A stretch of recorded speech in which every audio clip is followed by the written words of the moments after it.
Hey everybody, it's Bust with Expedition Trial number 374. Let's dive on in. If you are, one of the daily followers, one of the people that follow every time we put out a video, it might be a couple more days before I'm able to get one out after this. We'll be moving, and that takes up quite a bit of my time, and so we'll see. Not going anywhere. It just might take me a couple days to get back in the swing of things. But nonetheless, we have this cloning program Anivia here. That's what we'll be taking. I've been kind of interested in trying to get this Anivia going.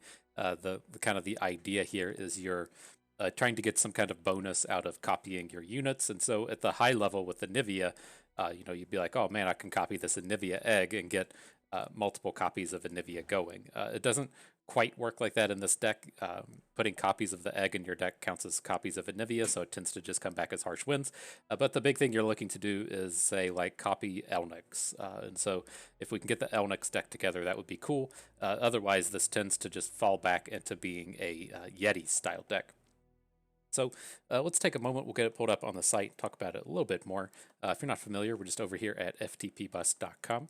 That's where I keep all of my expedition related content. And so we're just going to scroll our way down on the main page, find our way to Anivia. She's right here at the top, and see what we're working with. And so yeah, I forget they changed this quite a bit with the 2.11 patch. They took the Yeti's theme out of this, but the same thing still applies. What you're trying to pull off here is you have Bull Elnuk and you have Troop of Elnuks. Troop of Elnuks is the big payoff card, and so you're trying to maximize the use of Troop of Elnuks. And so if we swing over to the Vi half of this, you have all of these cards that can be used to make copies of things. And so coming out of the new set, the big one would be something like Practical Perfectionist, to where you predict and then create copies of a card, but you're also going to find things like counterfeit copies. You can use cards like Parade Electro Rig. Where's that one? Here we go to support and create copies of stuff. And so that is the kind of general idea. If you're looking to take advantage of the Elnuks half, where you are shuffling them back into your deck, it doesn't quite work out with things like iterative improvement. Since you're copying something already on the board, you could perhaps get some value out of this, but the big one is if you're trying to pull off the Elnuks. And so as we do talk about the Elnuks, there is a new one here in Piltover. And so, in days past, we used to talk about, just completely staying away from Piltover because you wanted to maximize your chances of finding Troop of Elnuks. I'd like to see today if we really still kind of stick to that theme, stick to that idea of staying away from Piltover, because now the thing with this cloning program pool on the Anivia half is it used to have um, maybe like 10 or 12 commons in it. It was a pretty big one, right? It had all the Elniks in it, had some of the random kind of like Poro style cards in it. It was a little bit more challenging to pull off this theme.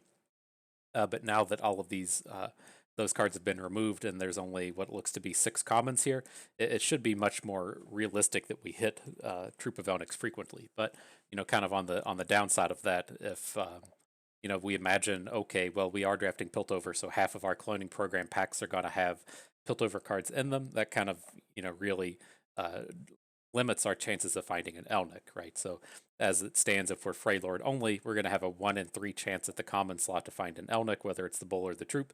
But if we add in Piltover, we don't know exactly how the math works there, but if, half of our cards are going to be shown as Piltover, then that cuts us down from like a 1 in 3 to a 1 in 6 chance of finding an Elnuk. And then the Troop is just actually the most important card that we can be picking up here. But before we go and continue on the draft, the other thing I wanted to talk about was Iceborne Legacy has been added here. Um, this does have some, interesting combos with it. It was most previously commonly used with the likes of spiders, and so you'd be playing Elise. You generate a Spiderling, play Iceborne Legacy on it, and then every Spiderling you generate from that point forward, whether or not it's from like Elise or Crawling Sensations or Brute Awakening, they all have this +2/+2 because this hits them everywhere. And so if we see a Shadow Isles champion show up second, we will have to kind of consider that the Iceborne Legacy is a possibility, but I would rather kind of try and come in and focus on the troops if we can. Okay, so Anivia. This is a bad Anivia start with the Bjerg and the Reaver, but we'll see what shows up. So, okay, again, so we have, a couple of choices here. The Shadow Isles did show up but this is kind of a sketchy one. If this was something like the brutality, uh, what was her name? Brutality. It's not LeBlanc. It's the other half of it. Kindred. There we go. That has like Vile Feasts in it, or any of the other card pools that just have spiders in it. I would be kind of considering, but I don't think. I mean, it would be kind of cool to pull off a Iceborne Legacy onto a Shark Chariot or something, I guess. But that's going to be a little out of the a little out of the way here. But as we mentioned that, what do we think if we try to chase down the Sand Soldiers with Iceborne Legacies? I'm curious if we can get this to come together. I might end up just having to kind of like throw this trial away, but I'm hoping that we can get together some kind of cool deck with Sand Soldiers and Iceborne Legacies as our way to win the game. Now, if we do want to chase that down, though, the kind of challenging thing that we would have to encounter is we could only use Dunekeeper. Well, I guess there's also like the 6-cost spell now, but the problem with these Sand Soldiers is they come into play in combat, right? And Iceborne Legacy is a slow spell, so if we're using like Azir to get our Sand Soldier, then it's just going to go away at the end of combat. But we would need like a Dunekeeper or a that whatever Ascension's Rise or whatever the 4 damage removal spell's called that puts the Sand Soldiers on the board. I guess there are 3 though. There is the All right, let's try it. Let's go for this and see if we can't pull it off. So I'm going to take this Azir. We're just mainly going to be out here um, looking for Sand Soldier generators, and then if we don't find those, we're going to be also kind of coming back and looking for um, like things like Troop of Elnuks and the Iceborne Legacy. So I'm just going to come in and take the Troop here. I mean, maybe we could pull off an Iceborne Legacy with the Troop, and then we're just going to have to see if what we kind of considered with the Freylord card showing up, if we can just move along with the Troop here. So we have a Troop. We can't pass on it. Then I think at this point, having not seen any legacies, we do just have to kind of give up on the Sand Soldier theme. So I'm just going to come down here and take these Freylord cards. These are just, good at stalling out the game, good at controlling the board. They'll play well in any variety of deck. Oh boy, oh boy! Now that it's shown up, are we just gonna stick with it? This is the card that we were coming in and talking about being able to give the units a boost. I mean, we've only seen one troop at this point, but I think we can take the legacy and see what we can piece together here. Yeah, now the things aren't going to quite show up. I'm afraid we're going to have like a 50-50 deck here, kind of with the troops and with the Iceborne Legacies, but let's see if we can't turn this into something real. Okay, so I think, I mean, man, I don't know. This has been real weird. I think we can just continue on with the marksman and stall these games out. Man, I was really hoping that we could pull off pull off something with the Sand Soldiers, but it seems like we're probably just going to be deep in on the Elnuks now. So hopefully we can get some trades into more of these. We've taken every Elnuk that we've seen, but this draft itself has been a bit of a hot mess. Here, the Brittle Steel Trapper are quite good. The Trapper is just an incredibly powerful early game unit. Help us stall till we can get these the troops going. Here we got a bull. We can't pass on these. Then the pack mentality plays nicely here. If you put a whole bunch of stats on the board with the troops and the bulls, you tend to not be able to close out the game since you don't have overwhelm. Being able to play one pack mentality is quite strong here. Okay, we got another bull. Can't pass on it. All right. Well, I would be interested in the Iceborne Legacy if we did make our way into the Sand Soldiers deck, but that didn't really pan itself out here. So I'm not a huge fan of Tall Tales given the deck that we've crafted here, but I think the Trappers are too good to be passing up. The Troll Champ Brittle Steel is quite good, but I'm a big fan of these Trappers, and they play quite well with what we're trying to do here. Okay, Troop of Elnuks, most important card, can't pass on that one. Uh-oh, we're up to 4 troops, though.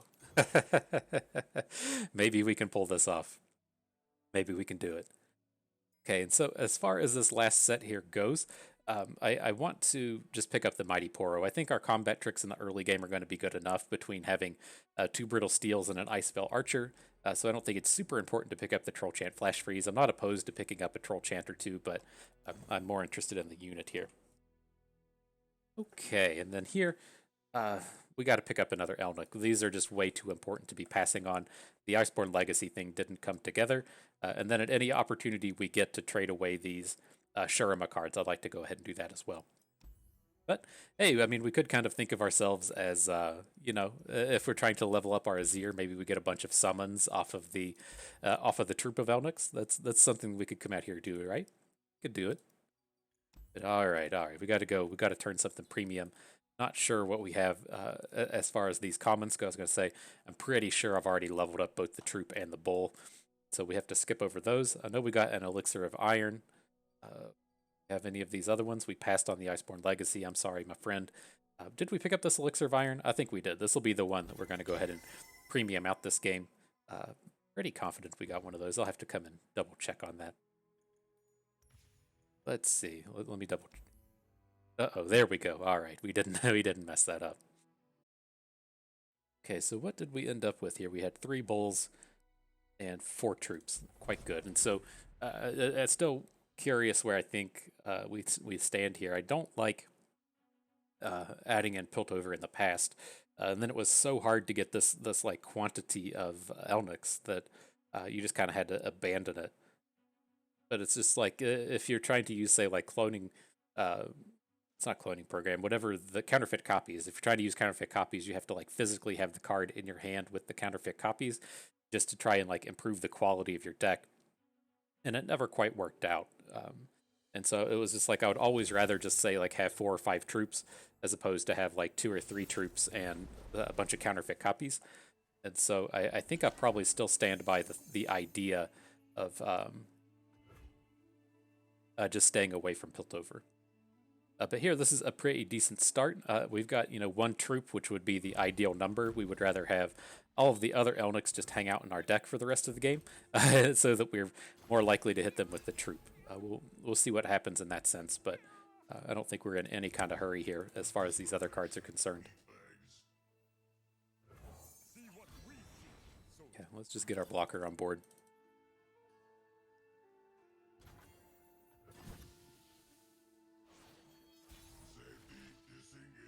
Oh, perfect draw. It's a bit of a non-bow as far as the troop of Elnuks is concerned, but I think it's just high quality enough to not worry about, and especially since we're gonna have a couple. It's in your top 3 cards, right? And so we can't play the troop for 2 more turns, so we have 2 opportunities to get the bull out of there, or get the Yeti out of there.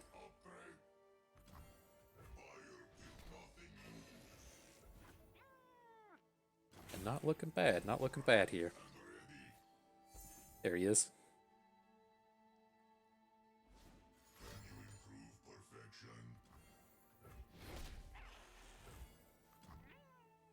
Like, I wonder if he attacks if we play the Enraged Yeti, because I would like to get this Doomkeeper off of the board. I mean, we're not like super likely to run out of space for the troop, but I would like to clear out some space if we can, just to try and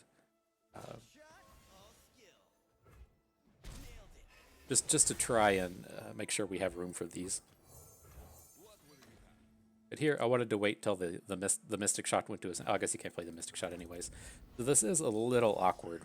I don't think we handled this as well as we could have. But now that I see this, it's like I'm kind of interested in just playing Pack Mentality on this board. I don't think he can clear any of this out. We're going to get +8 stats. This should just like ace everything he has down here. I think this will look strong. We could try to play the troop next turn. So this is like never lethal, but this should almost always just like probably kill everything he has but Ezreal.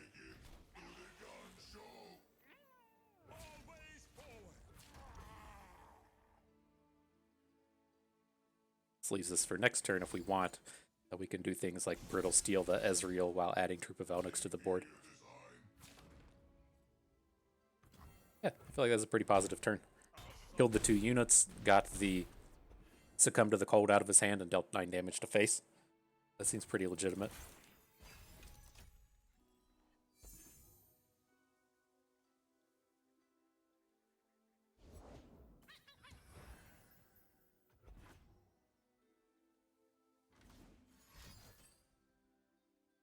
Nothing we can do about that.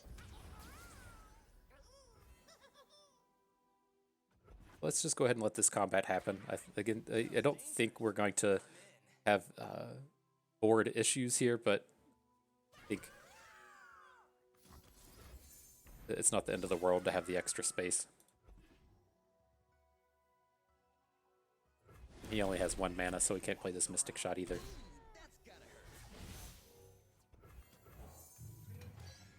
Not bad.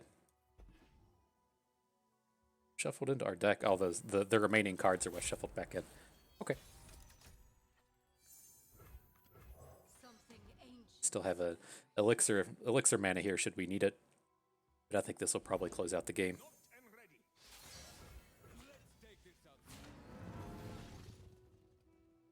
May not lethal him, but we should kill everything on his board.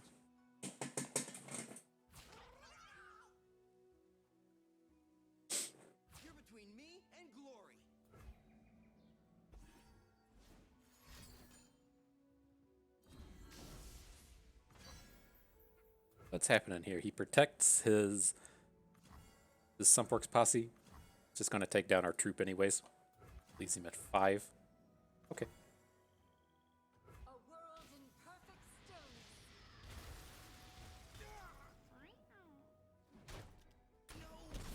Can run into a bit of trouble here.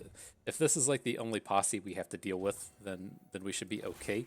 But if he has a second posse, there's a very real chance that he can kill us. Look at this! Oh man, if this troop still used to look down 10 cards, then we would have gotten so deep in this one. Not the way it works anymore. What do I do? What don't I do? This is so weird seeing the top 2 cards be the Bull Elnuks. If we went down 10, we would have just hit. We would have hit the full 5 Elnuks on that. Okay.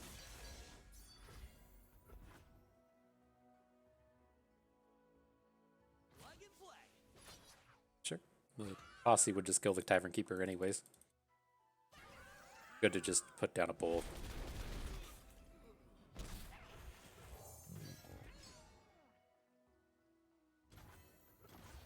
Okay. Should be good here.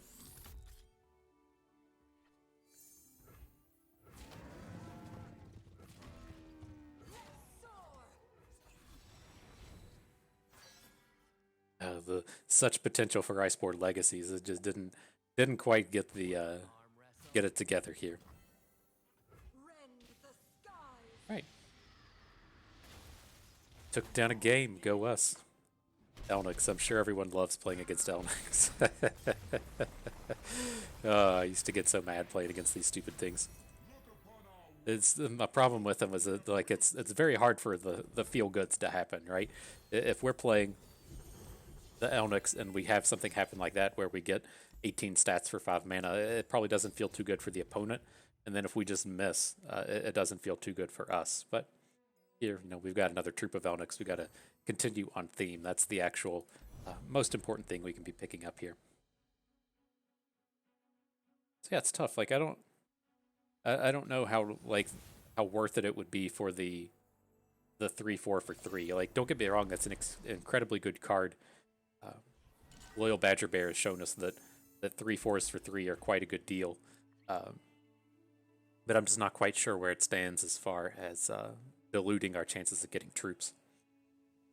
But we got a troop and a Brittle Steel, hopefully enough to hold us through the early game here. Have to imagine this Trundle, Aurelion Sol, Leona deck is not going to be particularly aggressive. Seeing the Ionia in here should indicate that they're an Enlightenment deck trying to get up to 10 mana. So I would expect this to be some kind of ramp deck coming at us. Ideally, we'd be able to find a Erosion Trapper or something just to try and hold down the early game, but if it doesn't show up, it's not the end of the world.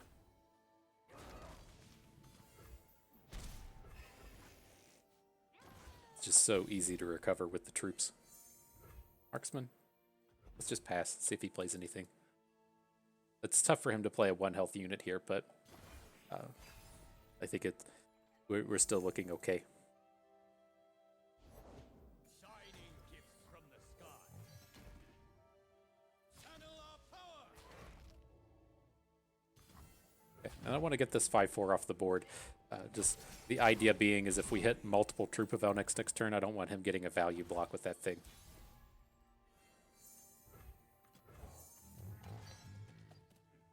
Okay. I don't know what average is for us, but this feels like it's probably about average.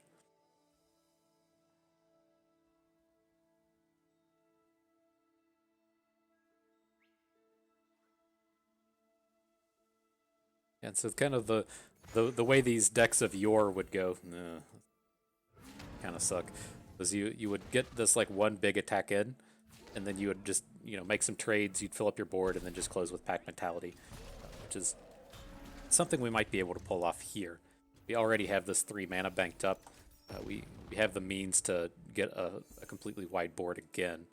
We just need, what do we have? We'll have 10 mana next turn, so we could play a 3.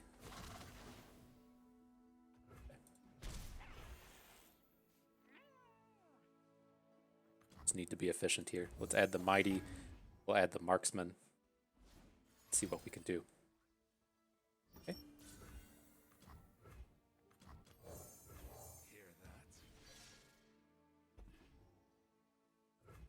So at worst, it's like we can add Clockwork Curator and then try to get a pack mentality.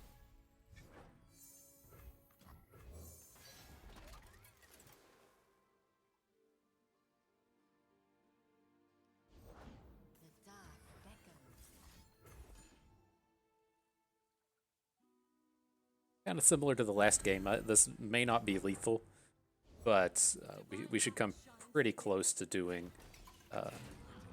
lethal, and we should be acing his whole board at the same time.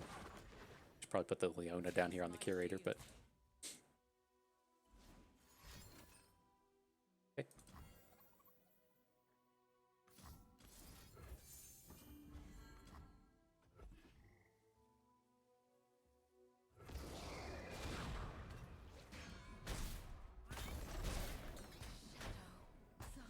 Right, so yeah, I've got him to 10. We have quite a bit of width here, so if his play is just something like Aurelian Soul, we should be able to kill him with an open next turn.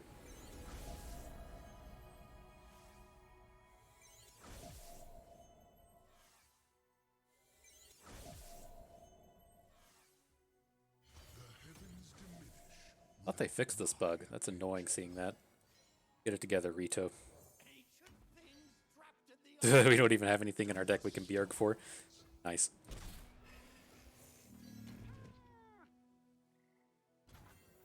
So he can get out of this. This would be much better for us if he was at 9 instead of 10. But kind of is what it is. Now he just has to answer 2 units instead of 3. Alright, this is done. You don't gain anything off of that. There's no burst cards you can play off of a whatever that's called, celestial time zone, something like that.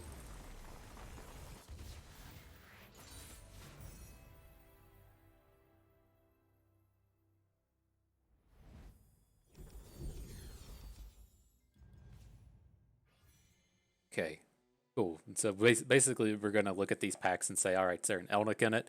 Nope. So we can do something else, and then I would like to be getting rid of these Shurima cards. So the Dunekeeper seems like a reasonable trade. I don't want Bloodsworn Pledge. It doesn't do anything with what we're doing here. And the Reaver has kind of has overwhelmed. So ideally, the things that we'll be doing here, our spells look good. We have the 2 pack mentalities. You can kind of see how those would be playing out. We have the 2 harsh winds for late game spells. We have the Brittle Steel's Elixir of Irons for early game. Like, our spells look good. So I don't really feel the need to make too many edits as far as spells go. As far as units go, again, we want to be pushing our curve down. So if we can do anything to get rid of Icy Yeti or these Babbling Bjergs, that would be great. And ideally, we would be out here picking up Avarosian Trappers and picking up Yeti Yearlings. But Scarred Maiden Reaver kind of fits the bill in case the Elnuks thing doesn't play out quite right.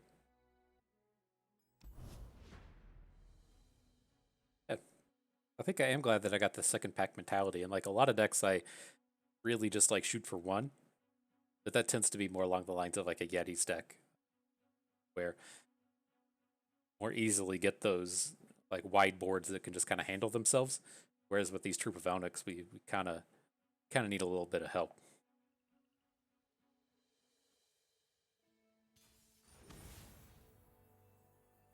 Hey, let's get Philios and Riven with Shadow Isles, so it's kind of like Nightfall deck with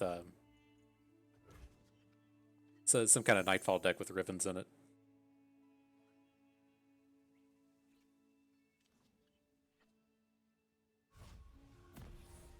bad start. Be able to handle aggro reasonably here until we get to our turn 5 troop.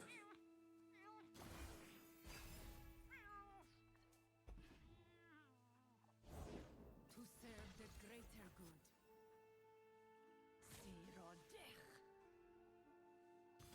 You got it. Do your thing, Mighty Poro.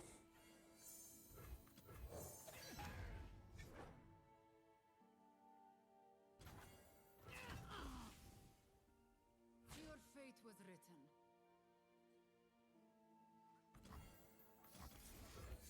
And if he ends up having a like a sharpened resolve or some combat trick, I don't care.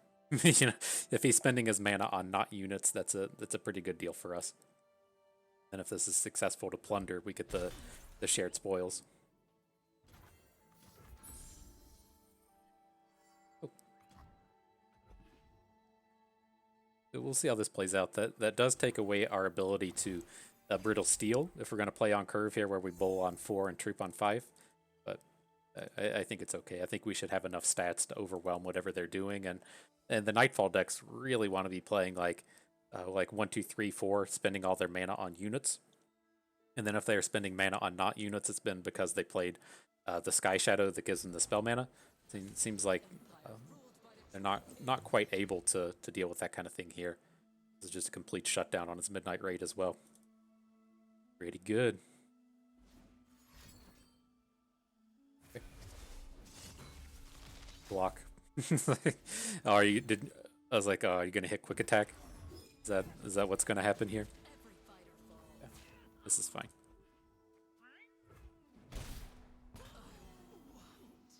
All right, let's go to the casino.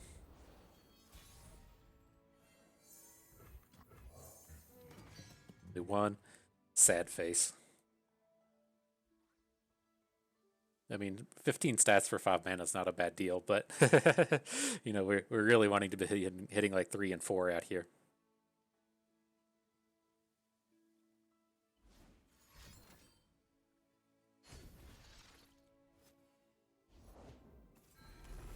Perfect. Not really the best spot to be playing for value, so that feels pretty good for us.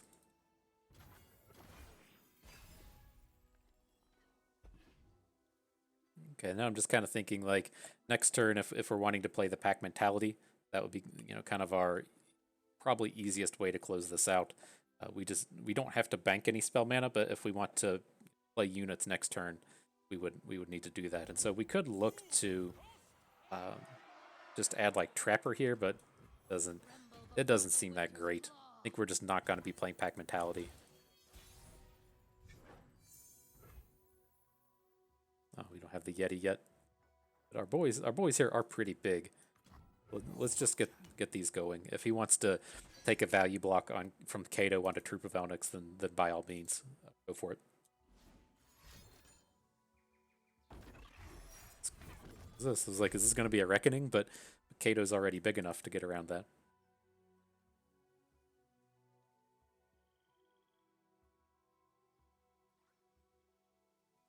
Ever do this? Oh, just for a Nightfall, that makes sense. Okay.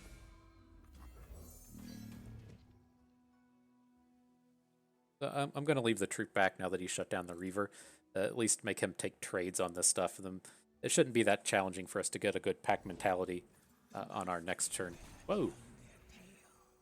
Okay. I guess we can get a chunk in. He's going to win this combat. I think this is okay.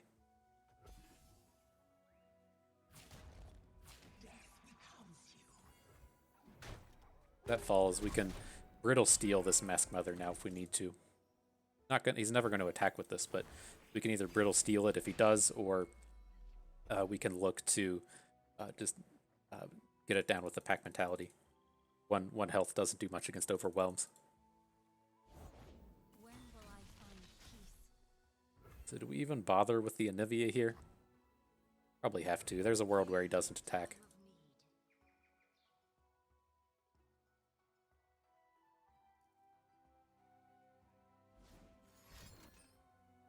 Okay. I sense their power. This is going to be a disaster for opponent.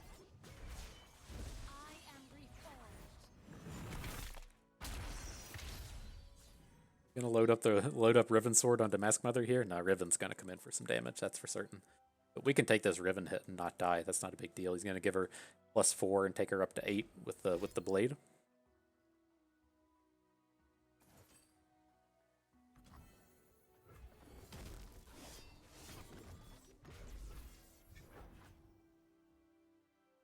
The cost of war.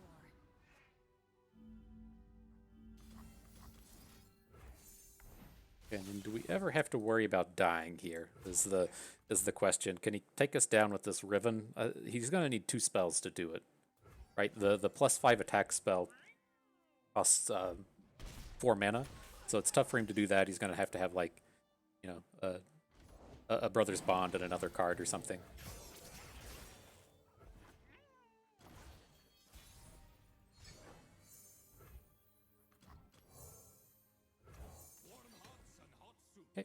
This is another unit on the board before we play the pack mentality, and makes me feel a little bit safer in case he has random collection of burn spells.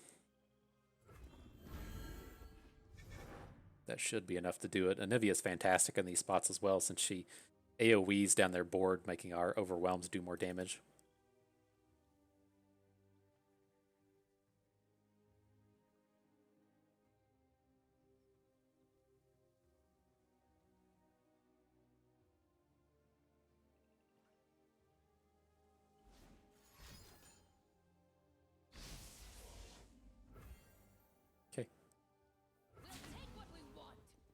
Let's do it like this. Let's get these ones he doesn't want to block on the left, and then we'll do a little to big after that. I don't think he has the cards to make it relevant, but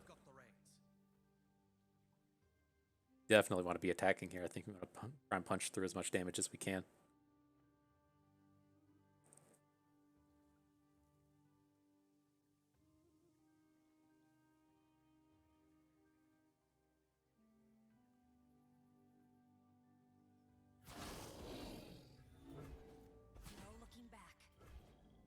Like a -2, needs like a Whirling Death or something.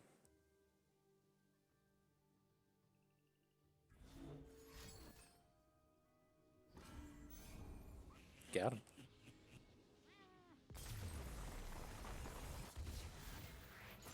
All right, good job, squad.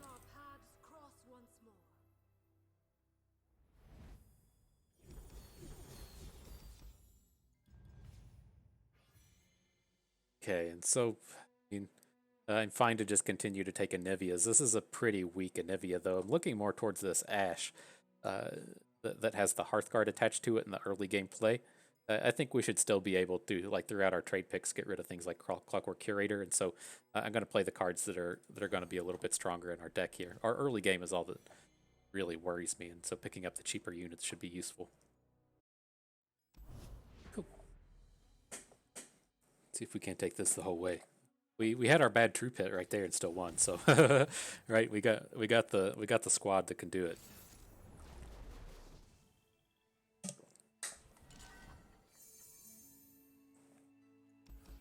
Hang on to the troop in our cheap play. Action Tarek's kind of interesting. Well, I guess there's not like, well, it's kind of a two-way street, right? There's not action cards that flip that play well with Tarek, but the targets onto Tarek do play well with action. It's not like with Riven, where you can put the Riven sword onto Tarek and spread it out. But those Warlords chests level up a little bit quicker. Scores to settle, crooks to kill. You know how it is. Let's go ahead and cancel that. We got to slow this down a little bit. Our hand is pretty weak again. My arrow won't miss.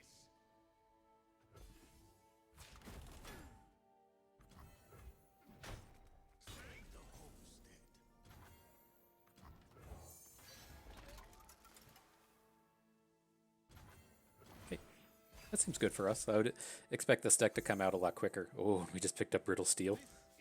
Oh, so if he has combat tricks here, it's unfortunate, but we can manage.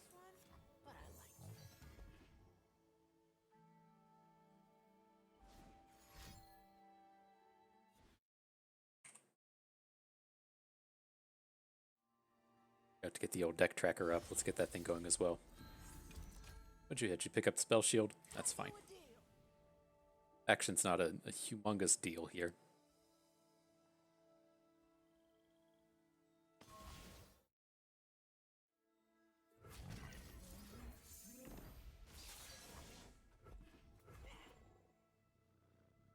Cool. So if he has some kind of combat trick here, take quite a bit of work to actually win this combat. It's almost impossible to get +5 attack. You have to have 4 mana for that new Noxus card. Beautiful, beautiful. They're looking quite strong here.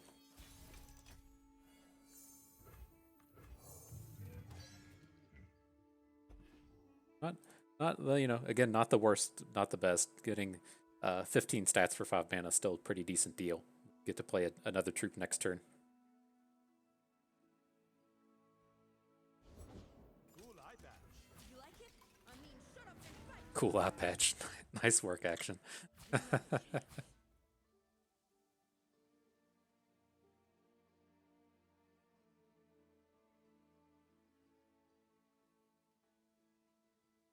Odd. I mean, I guess he's going to have some kind of combat trick. Yeah, it's absolutely fine. We're still getting, you know, quite the advantage on the board here, and weren't super interested in having this curator sit around anyways.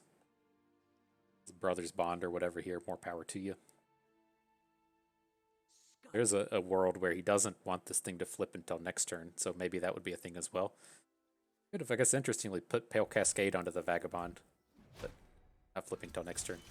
There we go. Oh, the strike gets it.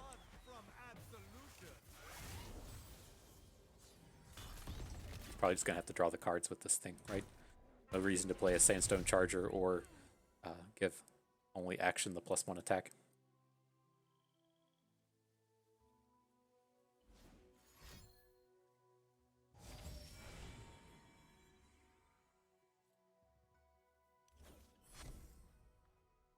Any units that we can even Bjerg for now?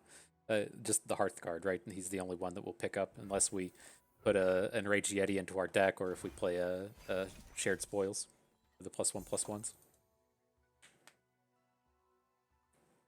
If he ever comes in with some kind of attack with action here, we're just taking the damage. We're so far ahead on board that these things just don't matter. Try to run. It's like a Brothers Bond incoming. You can thank me later. These are fleeting, so this will go away if he doesn't play it now. Sure.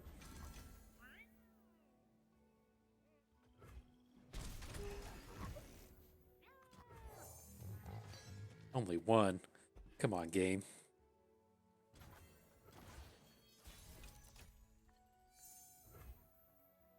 So what are we getting out of this turn? I don't really want to add Bjergs. I think we probably just want to be like play Mighty Poro here. And then seeing if we can't get a good marksman post-combat. May have like a bruiser here, which would be a bit unfortunate, but that's the only, you know, we just have to slam into a big unit if that's what he has. Sure.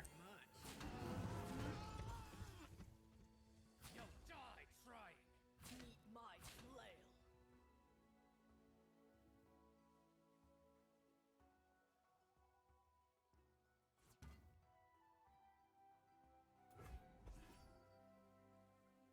Seems good for us. If his only unit is action, we should. No guarantees it will be wider than him next turn, but we should be close. Yeti, actually a decent pickup here, and getting to shut down a lot of his plays. There's the pack mentality. Beautiful, beautiful. Everything we needed. I'm ready to shine. Don't think Spell Shield will work on this, right? Since this doesn't have a circle on it. Spell Shield shuts down the skills that have the circles that has like the little card behind it. Like if we look at the marksman, he has, this is what gets shut down by Spell Shield. So I think this should be good. You can of course play a spell onto Tarek and have it move over to action, but it's going to take quite a bit of work from him to get a good attack this turn. Yep. Never submit. This isn't lethal, so I'm just going to take it. Right, we're just looking to take 9 damage. Go to 6.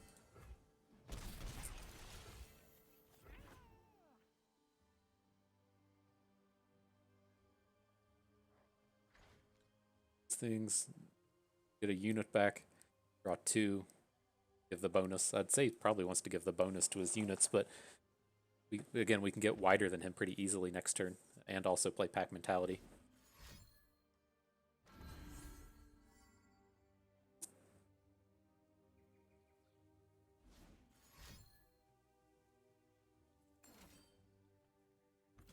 Bit unfortunate.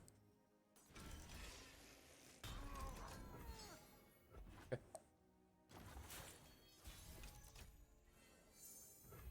Ooh, do we have the mana for all this?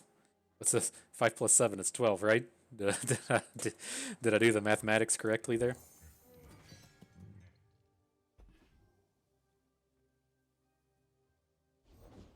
Steal from the rich and give to the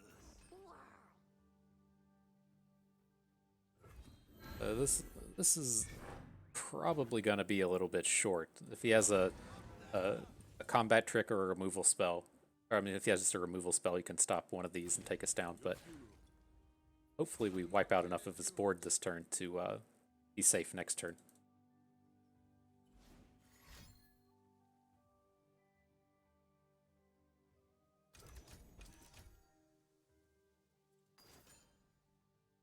One. This has Tarek.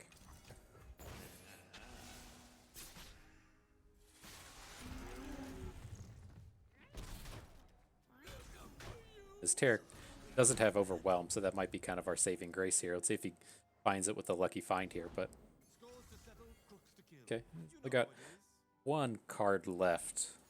Maybe we're okay.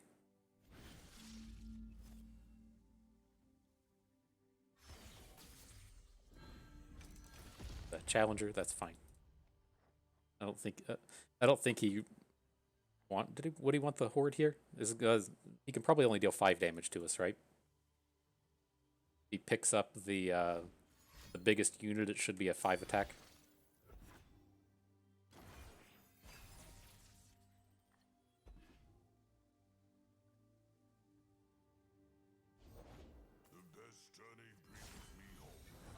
Okay, so we can still do this, right? We can target Rummel with our Marksman, so we can get a Harsh Winds in.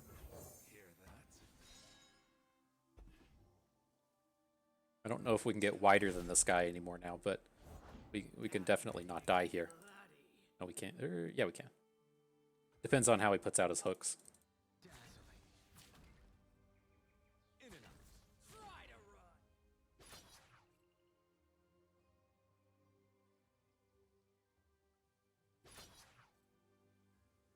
Okay, cool, we're not dead.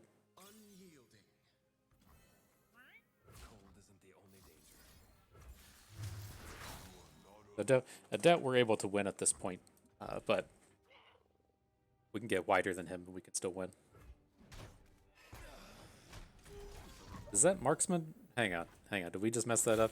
It's been so long since I've played this Marksman. Can he just go face? Is that what we could have done here? 1/2 an enemy. I don't know if that counts or not. But we definitely should have tried, right? Where are you at, Averrosion Marksman? Deal 1/2 an enemy. That's just units, right? They typically say enemy nexus. Have to see. Alright, well I think this one's done at this point, but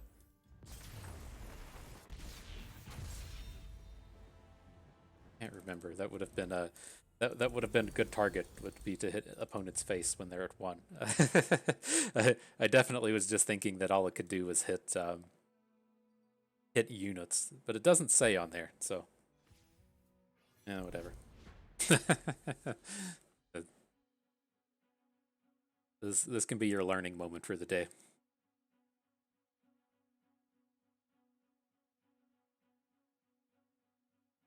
That's all that matters. Somebody taught me the other day that parlay can go straight to face. It's too much in the world to know it all. What we're here for.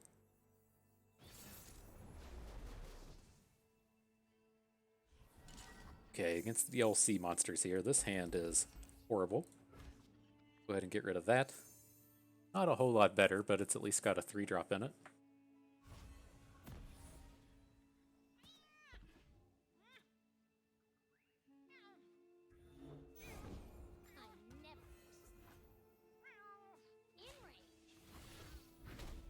Nautilus, Maokai, and Gangplank, sure.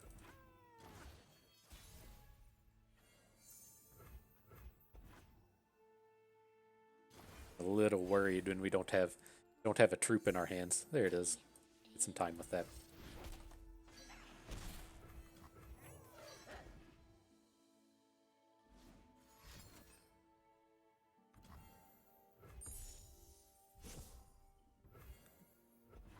I guess I guess at least in the sense that's not going to be a good card for opponent. He's big as tombstones. Kind of hoping to get to play that on our own though.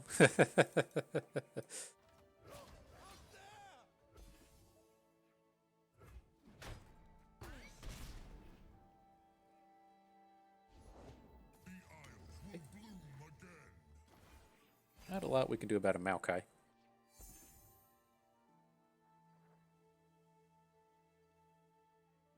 Still, surprisingly, he didn't hit. What can we do with the Bjerg?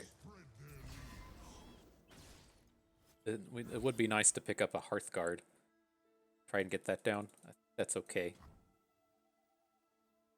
We don't get a whole lot of value at adding the Reaver to the board.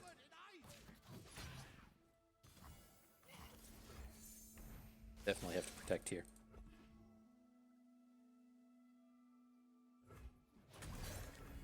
You get way too much value out of this thing.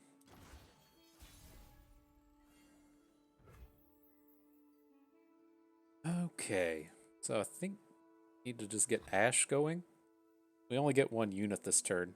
Can't take down Maokai either way, so feels like we should probably just get an Ashe hook onto whatever his strongest unit is, and then if we trade her off, it's kind of okay.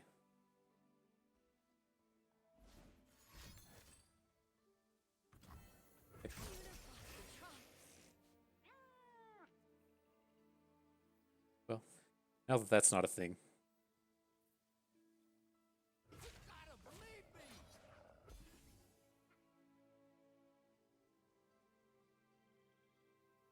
Back to trying to get a bigger board.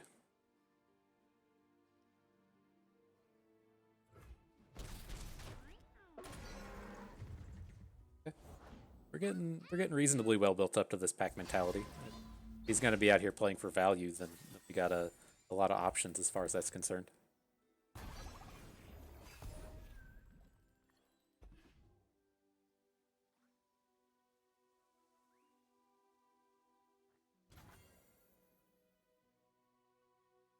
No, we have to add something to the board here. We can't just be passing in this spot. Seems like he's going to try and be clever, but I don't think we're ever upset by him getting like a sapling going. These are expensive, so I'm just going to go ahead and add this. Trying to get ourselves built up to where we can play either both a pack mentality and a unit, or we can play 2 units in the same turn. So we're in this really awkward spot to where we can't play 2 of any of our units that we have here. Okay. Plank's fine.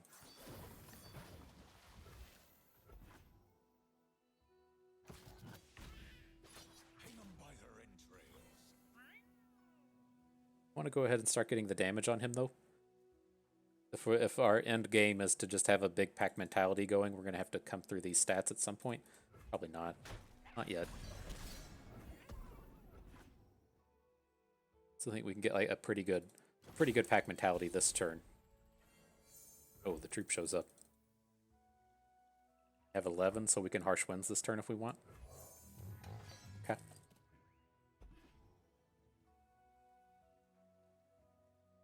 How dope would this be if we had 1 more mana? Oh boy. Where does that get us? How far away is he from deep?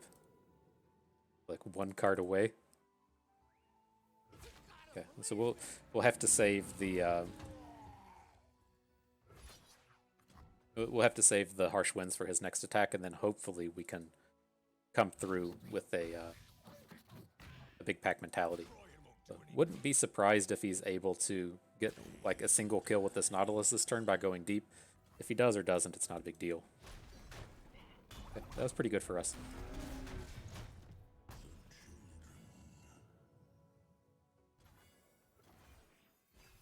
So we have the mana this turn to both Anivia and Harsh Winds, and then on our next turn, Pack Mentality.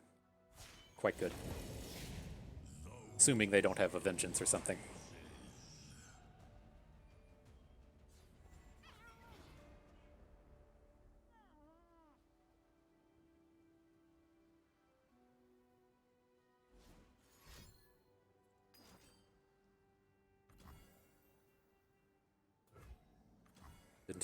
Didn't hit the all important ones. Here in your time of need.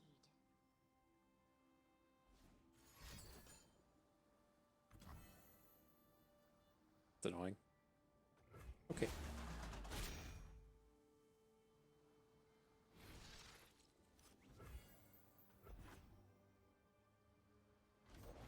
I'll shoot the wings off a bilge wasp.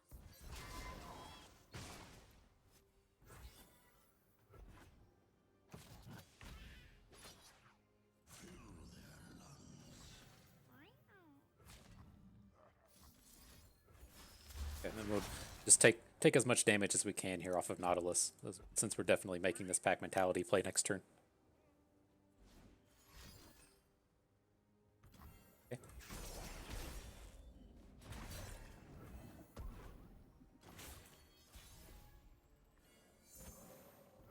Oh man, it's not good anymore. We only have we spent too much mana.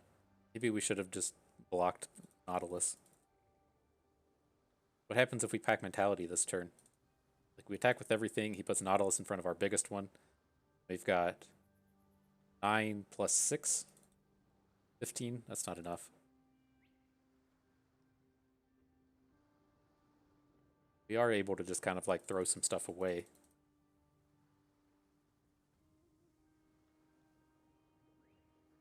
Leaning towards something like this. I want to play the Reaver. Then get everything into combat. After combat, I just want to play Troop of Elnuks. And then hopefully we have enough blockers. We just lose to Atrocity. There's nothing we can do about that now. But Came a long way for a bullet.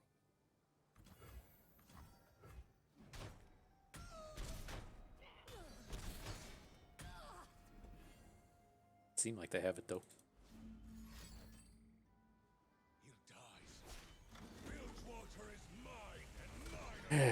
Okay, so it'd be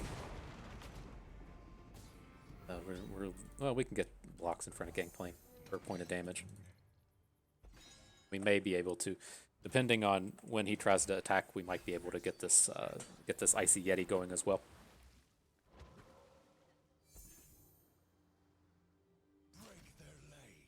Not letting us do that.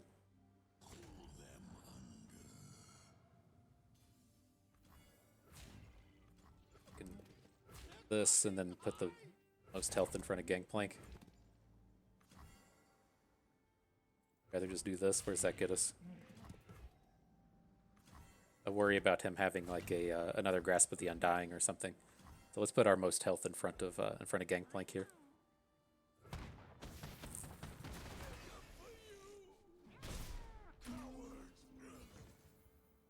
Interesting.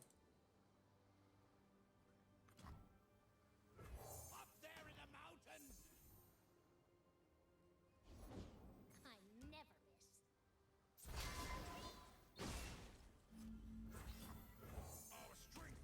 Right, let's see where this gets us.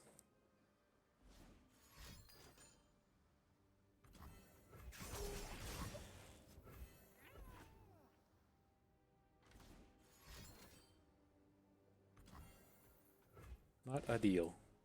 That's where it gets us to a world of not ideal. We spent a bunch of mana again, so we're only going to have 11 next turn, so we need to draw a 1, a 2, a 3, or a 4 to hopefully do something with this Pack Mentality.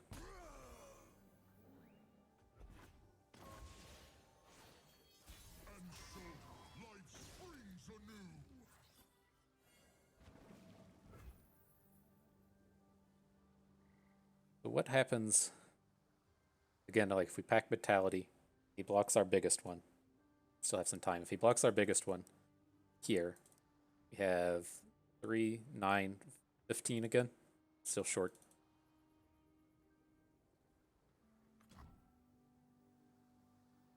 does the Icy Yeti look? I think, like, realistically, I think we maybe just have to pass this turn. We're just going to pass. Do we want to even play the Icy Yeti, though? I'd rather play it next turn. Pillage and burn.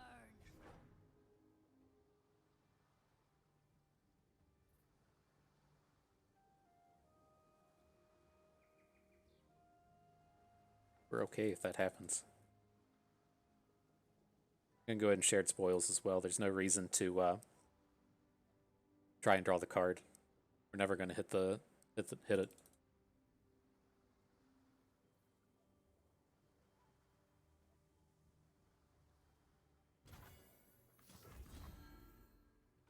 Okay.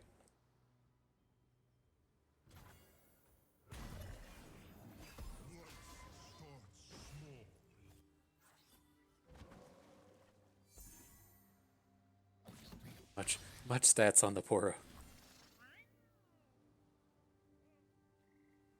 Okay. Interesting.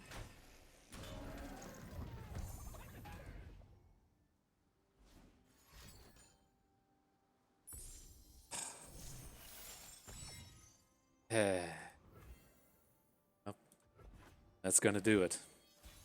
Damn. So close in that one. So close. You're out of cards. That's gonna end it for us today. So, not bad. We could have done some things a little bit differently in the previous game. We just ran into a bad draw with some mana issues in that third one. So let's get this pulled up here. We'll talk about it just a little bit more. Yeah, so I mean it was interesting, right? This has been my first chance with the Elnuks deck since the 211 patch, and again, there are quite a few changes to this card pool. That used to have the Yetis in it.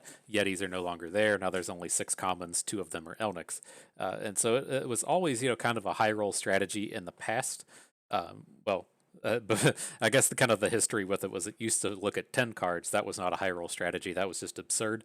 They reduced it down to 6, and then it turned into a real high roll strategy. And now it's kind of up in the air as to where the level of quality lives. And so again, kind of like the big problem we ran into here was that we didn't have enough early game. There's just not enough. There wasn't quite enough means here. You used to be able to fill that out with Yetis. But where would we be standing if we tried to marksman our opponent's face and then got to move on into the trial? Who knows? This definitely feels like it's strong enough to go to 7, and it still definitely feels like just a single troop of Elnuks hitting a Bull Elnuk is quite strong. It's 15 stats for 5 mana. Getting 12 stats for 5 mana still is a decent deal. You would typically only get about 10.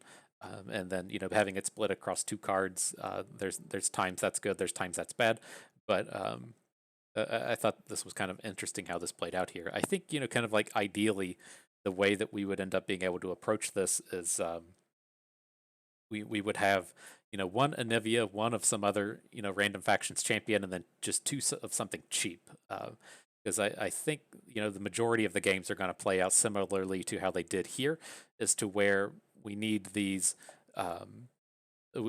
pack mentalities to come in and close out the game. Like one of them may not be good enough, but the first one should be good enough to just kind of like clear out our opponent's board. But we might need the second one to win. But like the big struggles we were running into game after game there were not being able to play a unit plus pack mentality in the same turn. And we know what we're getting ourselves into here when we have a deck that has 5 drops in it and then 3 4 drops, and then you're actively trying to get as many of a 4 and a 5 as you can. It's going to certainly give you some curve issues, but that really bit us in the butt here, not being able to get dudes down and pack mentalities down in the same turn. And so you used to be able to just fill in with Avarosian Trappers and Yeti Yearlings, and then just dropping 1 Enraged Yeti tended to be enough to stall the board out till you could do what you needed to do. But yeah, this was really painful in this one, just not having a lot of 3 mana 3/3s, and then just having very little as far as the early game plays go. And so I think if we were to draft this again, I think I'm still pretty happy with our lack of Piltover. Because if I stop and think of this again, it's like, well, what if we were able to only have, let's say we could pick up like 3 of the Piltover Yeti, but then we only had 2 Troop of Elnuks. I wouldn't like this deck. I still wouldn't be happy with this. It would be too high variance as to when we would be hitting the troops. And so I think I do still want to stand as just being a Freylord only, or not necessarily Freylord only, but Freylord plus something that isn't Piltover, just to ensure that we maximize our chances at the troops. And then if we were out here to kind of like tier off how we're trying to assemble this deck, I think we want Troop of Elnuks as tier 1. The Bull Elnuk is kind of like tier 1.5, and then just any unit that costs 3 mana or less as the next thing we would look at. And so we could like ignore things like Scar Maiden Reaver, ignore Harsh Winds, Icy Yetis, these expensive spells that we're typically pretty happy to have, even things like Avarosian Hearthguard. Just let that go, and then come in here and be looking to just pick up our cheap plays. And then I think that is probably the kind of premier way to approach this deck. And so I was glad we got to draft this. It would have been cool if we could have gotten together a Iceborne Legacy style deck. If we had known right from the start that we were going to be ignoring the legacies, then we might have done the initial portion of that draft a little bit differently. But I think this still turned out reasonably okay. I would like to get to try this Iceborne Legacy plus the Sand Soldiers one day. I don't think you would ever be able to do it with Irelia Blades, but again, you can do it with Spiders. Just anything out here generating units, you can typically get some good value out of this. And so, that's something for you all to try at home. Maybe you're able to piece this together, or the next time the cloning program shows up, maybe we'll just try a little bit harder to pull this off. Or if that was like a token attacks Azir instead of an Ascension Azir, it could have been a little bit safer as well. But yeah, I would definitely like to give that a try one day, just out there for the memes and stuff. But I think that's going to do it for us today. I do think we have a handful of rewards to click on. What's up with this event? We aren't done with this event yet. Come on, game. But we got a weekly vault to come in and click on here. Okay. Got the bonus capsule. I got to play a bit of Lab of Legends this weekend. Trying to push together some content in the heroic lands. Some of those heroic ones are fairly tough to beat, so try to take a little bit longer. It sucks to I don't necessarily feel like I have to beat Victor to post a Lab of Legends video, but it needs to at least be interesting and far, and some of those don't get far enough to be quite interesting enough for me. I don't like to just post those ones that aren't at least interesting. I feel like this video, as far as Expedition goes, even though it was only 3 wins, it was kind of an interesting trial. There's a lot to be learned from this one, especially with the changes in the 2.11 patch, but a lot of those labs just aren't that interesting if the cards don't really fall right. In our way through here, haven't seen anything super cutesy to talk about with these. We didn't have any champions, and so worst day of my life right there just happened. Just kidding. But no, that was a pretty fun trial. So I hope you all learned how to assemble the troops a little bit better. Maybe learned a thing or two along the way. Had a good time watching. This is Bust, and we thank you for being here.